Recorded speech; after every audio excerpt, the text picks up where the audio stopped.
Right, fiery conversation with the Mayor of Johannesburg, the Executive Mayor, Herman Mashaba. He's been in the headlines lately, and we've discussed the tweet, and I think we've put that to rest now. But what we want to pick up is this conversation about the Gupta brothers. And in your personal capacity, you have actually decided to go to the Equality Court. You specifically refer to, and I'll quote, Atul Gupta saying, "Black South Africans are lazy and corruptible." And you want him to account for saying something like that? Absolutely. I'm deeply hurt, and I think as a black person, I'm a God-created human being. For these people to come into this country and be given our South African identity documentation, loot our country in a big scale. The biggest looting ever to have happened in this country. And we allow them free exit to leave this country, and we want to institute a commission of inquiry. I think for me, I've taken it personally.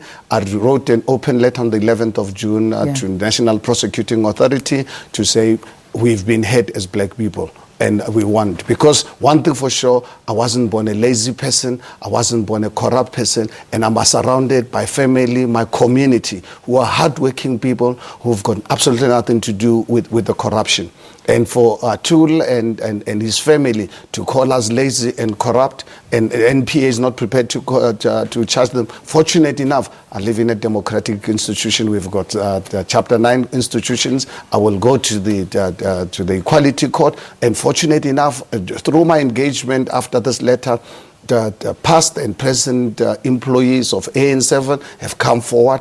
You know what happened during their wedding at Sun City. We read about this. I've not spoken to anyone, but we read quite extensively about how they abused black people, using our taxpayers' money, lending at our Air Force base. And I said to myself, I'm not really prepared to. If ANC is not interested in this case, I will take it up on upon myself as a South Africans to make sure that the dignity of black people is restored. I can assure you, the Gupta brothers, they can hide, they can run, but they cannot hide. There are international agencies. If ANC is not interested, I can tell you we will deploy other agencies to make sure that we bring them back into this country to come and explain to me and other black South Africans why they feel and claim that we are lazy and corrupt. So you are not leaving this, even though we've seen a change. Sean Abrams is gone.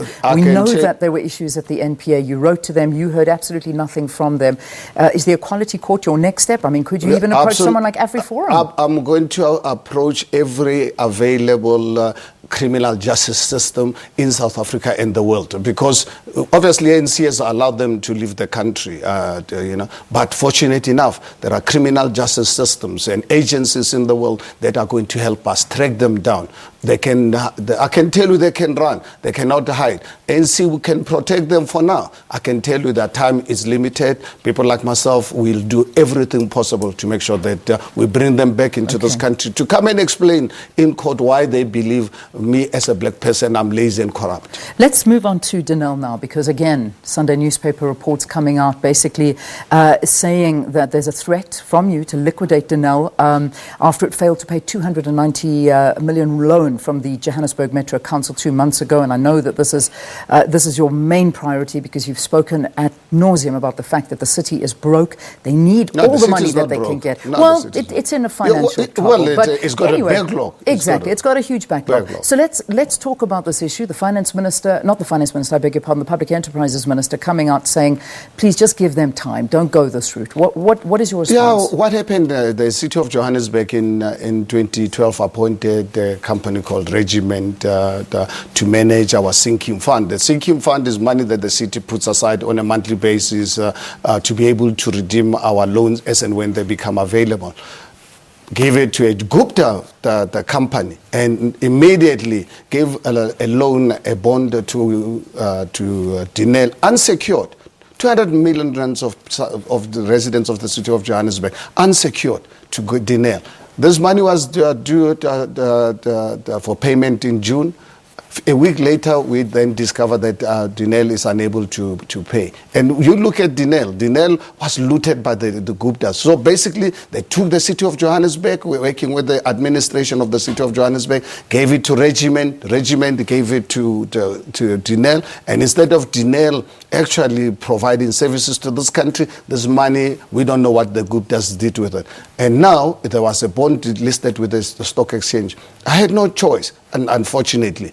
I had to liquidate Dinel, or national government give me the guarantees on behalf of the people of Johannesburg. Fortunately enough, the Minister Gordhan was a reasonable man, was intervened, but he guaranteed me at least the money of the people of Johannesburg is safe. But however, I want the people of South Africa to know they're the ones who are going to pay for this corruption, because at the end of the day, the Minister of Finance has to make sure that the 290 million rands is available to Dinel. As soon as Dinel gets that money, it must come to the city of Johannesburg. You, the taxpayers, you ain't seen nothing yet in terms of what the Guptas have done. So, that is why people don't really understand the damage that the Guptas have done. We don't need a commission of inquiry. We just need the Guptas to be brought in this country in chains to come and answer to this nation the damage that they've caused. Let's turn our attention to the CBD now, because this is what was announced yesterday, is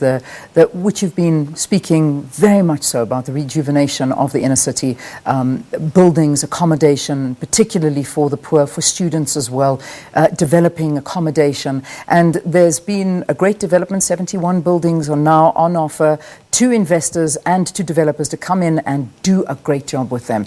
Before we talk about that, I want to highlight the issue of crime in the city, though, because as much as you're appealing to developers to go and make these beautiful buildings and create these accommodation hubs, what about the crime? Do you honestly think anyone wants to go there voluntarily? I think, let me take you back quickly, Leanne. On the 1st of December 2016, during my 100 days of giving us update on my administration, I made a commitment to people of Johannesburg that I'm going to take back that city from criminal elements. Remember that? Yeah. And then obviously my adversaries started calling me names and stuff like that.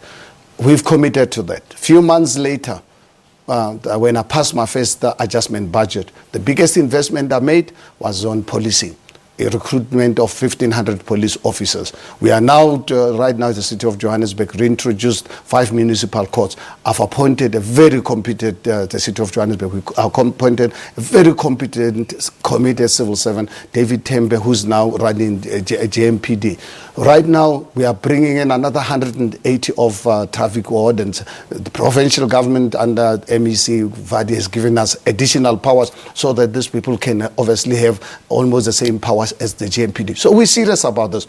We are doing raids of these hijacked buildings. We're not going to stop until all these buildings, the criminals have run out of the city of Johannesburg, because I need accommodation for our people. I need accommodation for our students. I need safety for our people, because there's no way I can attract investments in the city with this level of criminality. So we talk about 500 buildings that you've identified. Absolutely. So 71 yesterday and was last year successful. 13. So 13. all in all, we've got 84 buildings that we've offered to the private sector, and the level of interest, without any doubt, exceeded my wildest expectations. All the big banks were part of the discussion, discussions yesterday, saying to the private sector, please come to us, the city of Johannesburg. Let us all do something for our poor people, because those are the people who failed. The people living in squalor, in the 180 informal settlements, living in hijacked buildings. Our young girls as young as 8, 10, being turned into prostitutes into those buildings.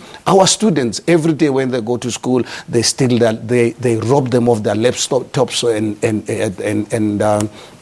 and cell phones. That has got to stop. I don't have a choice. Otherwise, if this project fails, I can assure you South Africa is going to fail. But fortunately enough, there's a lot of interest and excitement. And I'm excited, and I'm actually grateful, firstly, to the residents of the city of Johannesburg on the 3rd of August.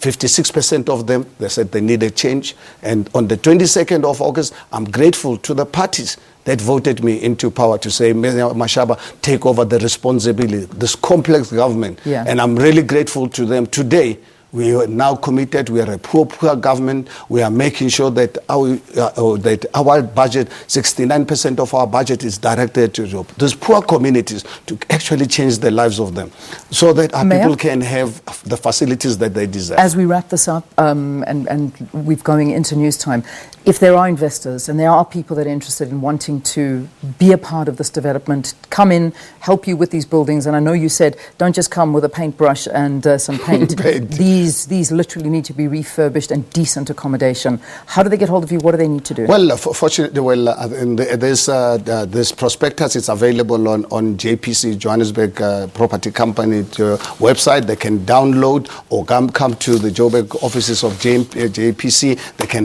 get hard copies, but it's easier to really download it. Take advantage of this. You've got, I think, until the 30th of November to submit your proposal. So we're really excited that Johannesburg City Centre is going to be a city of inclusivity where our poor people are going to live next to places of their work, because I want Johannesburg to be a place where our people can work, live and play. Criminals, get out. Thank you so much. Our mayor here in the city of Johannesburg, the executive mayor, Herman Mashaba, giving us clarity on a couple of issues, but ending off by talking about the inner city prospectus. 71 buildings now being taken by the city that need development for housing and accommodation. Right, the time, 8 o'clock. Let's get your news.